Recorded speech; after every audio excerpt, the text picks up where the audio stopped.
দৌড়াদৌড়িটা, এই যে মনে করো যে বাচ্চাটা নষ্ট করতেই হবে, আপনাকে এই কথাটা মানে এতবার মানে রিকোয়েস্ট কে করছিল, নামটা বলেন তো?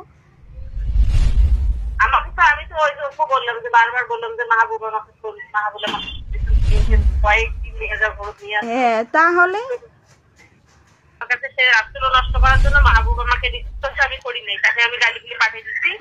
খাওয়ার পরে বাচ্চা পড়ছে 2টার সময়, রাত 2টার সময়, আমি যাই নাই, আমাকে পাপড় ফোন দিচ্ছে, সুদেল ফোন দিচ্ছে, পরে আমি সকাল 9টার সময় যা ফুল খেলাই শেষ ভেজা। হ্যাঁ ঠিক আছে, তো আপনি নিয়ে গেছিলেন, আমি এখন এটাই দেখছে কেউ না কিভাবে আমি সেটা জানি না, না মাহাবুল্লাই বলছে কাউকে আমি সেটাও জানি না, কিন্তু আমাকে বলতেছে যে নীলা, নাকি অনেকে আবার বলতেছে যে নীলাই বলছে যে আমি অ্যাবর্শন করার জন্য নিয়ে গেছিলাম, মেয়ে এমন বদমাশ। ফুতেল বলছে, ফুতেল বলছে যে আমি অ্যাবর্শন করার জন্য নিয়ে গেলাম, মেয়েটা এত বদমাশ। ওখান থেকে একই পাড়ায় টন্না মামুদের ছেলে মাহাবুলের সঙ্গে সম্পর্ক 2 বছর আগে সম্পর্ক হয়।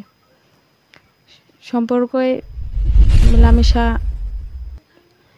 ইয়াতে বাচ্চা পেটে আসে, প্রেগনেন্ট হই। প্রেগনেন্ট হওয়ার পর তাকে আমি জানাই যে বিয়ে করার জন্য, তো সে বলছে বাচ্চা নষ্ট করলেই আমরা বিয়ে করব। জানালাম, সে বলল বাচ্চাটা নষ্ট করলে আমরা বিয়ে করি, বাচ্চাটা নষ্ট করে দেই। পরে আমাকে সে নিজে নিয়ে গেল একজন ডাক্তারের কাছে, গাইনি ডাক্তারের কাছে, নীলা রানী নাম, তার কাছে নিয়ে যায়। বাচ্চাটা নষ্ট করাইছে, ওষুধ খাওয়াইলো। বাড়িতে এসে বাচ্চাটা নষ্ট হয়ে যায়।